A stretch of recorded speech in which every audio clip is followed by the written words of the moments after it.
मुझे कोई सिक्योरिटी नहीं चाहिए, बल्कि वाइफ श्रेणी जो दे रखी है उन्होंने उसको भी विड्रॉ करने में तो कोई दिक्कत नहीं है। मुझको तो मेरी व्यथा तो ये थी कि भाई दिल्ली एयरपोर्ट में जो प्रोटोकॉल ऑफिसर न प्रोटोकॉल वाला आदमी रखा है, दूसरे राज्यों के प्रोटोकॉल के लोग आकर के जो है मेरा कार्ड निकालने में उसमें मदद करते हैं, बोर्डिंग कार्ड इत्यादि लगाने में। तो उस समय जरा सा मुझे खलता है जब वो ये कहते हैं कि अभी आपको उत्तराखंड वाला भी इधर दिखाई दे रहा था। बेचारे वो उत्तराखंड वालों को मुझको देख करके भागना पड़ता है, क्योंकि उनको जब हमारे लोगों ने एक आध बार कभी कहा होगा तो उन्होंने कहा था आदेश है कि आपको ये सुविधा न दी जाए करके। तो वही इत्फाक ऐसा पड़ गया, जो मैं हरिद्वार जा रहा था, कांवड़ के कारण भीड़ भाड़ बहुत ज्यादा थी, तो मैंने ये कहा, मैंने कोई एस्कॉर्ट नहीं मांगी, लेकिन मैंने कहा वो चीता वाले को भेज दो, वो मुझको बिठा करके ले जाएगा।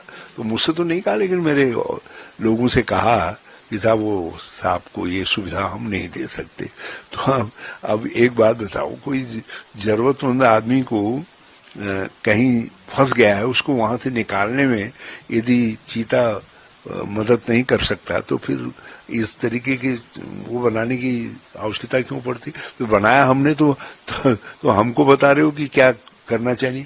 ऐसी जब किसी को आवश्यकता पड़ जाती है तो उसमें पुलिस को आगे आकर के मदद करनी चाहिए। मैं तो कोई एक्स मुख्यमंत्री के तौर पर नहीं कह रहा हूँ, मैं एक जरूरतमंद के तौर पर भी कह रहा हूँ, क्योंकि मुझे हर की पैड़ी तक पहुंचना था, मैं पहुंच नहीं सकता, असंभव था मेरे लिए जाना। तो मैं इसलिए पुलिस के उसकी मोटरसाइकिल की और मोटरसाइकिल चलाने वाले की मदद चाहता था, जो पुलिस की वर्दी पहने वो, ताकि मुझे लेकर के हर की पैड़ी तक चला जाए, हम अपने कार्यक्रम में भाग ले सकें। नहीं, मुझे कोई सिक्योरिटी नहीं चाहिए, बल्कि वाइफ श्रेणी जो दे रखी है उन्होंने उसको भी विड्रॉ करने में तो कोई दिक्कत नहीं है। मुझको तो मेरी व्यथा तो ये थी कि भाई दिल्ली एयरपोर्ट में जो प्रोटोकॉल ऑफिसर न प्रोटोकॉल वाला आदमी रखा है, दूसरे राज्यों के प्रोटोकॉल के लोग आकर के जो है मेरा कार्ड निकालने में उसमें मदद करते हैं, बोर्डिंग कार्ड इत्यादि लगाने में। तो उस समय जरा सा मुझे खलता है जब वो ये कहते हैं कि अभी आपको उत्तराखंड वाला भी इधर दिखाई दे रहा था। बेचारे वो उत्तराखंड वालों को मुझको देख करके भागना पड़ता है, क्योंकि उनको जब हमारे लोगों ने एक आध बार कभी कहा होगा तो उन्होंने कहा था आदेश है कि आपको ये सुविधा न दी जाए करके। तो वही इत्फाक ऐसा पड़ गया, जो मैं हरिद्वार जा रहा था, कांवड़ के कारण भीड़ भाड़ बहुत ज्यादा थी, तो मैंने ये कहा, मैंने कोई एस्कॉर्ट नहीं मांगी, लेकिन मैंने कहा वो चीता वाले को भेज दो, वो मुझको बिठा करके ले जाएगा। तो मुझसे तो नहीं कहा, लेकिन मेरे लोगों से कहा कि साहब वो साहब को ये सुविधा हम नहीं दे सकते।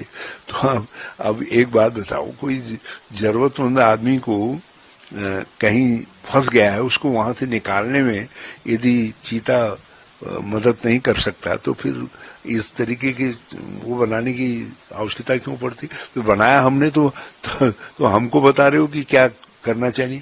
ऐसी जब किसी को आवश्यकता पड़ जाती है तो उसमें पुलिस को आगे आकर के मदद करनी चाहिए। मैं तो कोई एक्स मुख्यमंत्री के तौर पर नहीं कह रहा हूँ, मैं एक जरूरतमंद के तौर पर भी कह रहा हूँ, क्योंकि मुझे हर की पैड़ी तक पहुंचना था, मैं पहुंच नहीं सकता, असंभव था मेरे लिए जाना। तो मैं इसलिए पुलिस के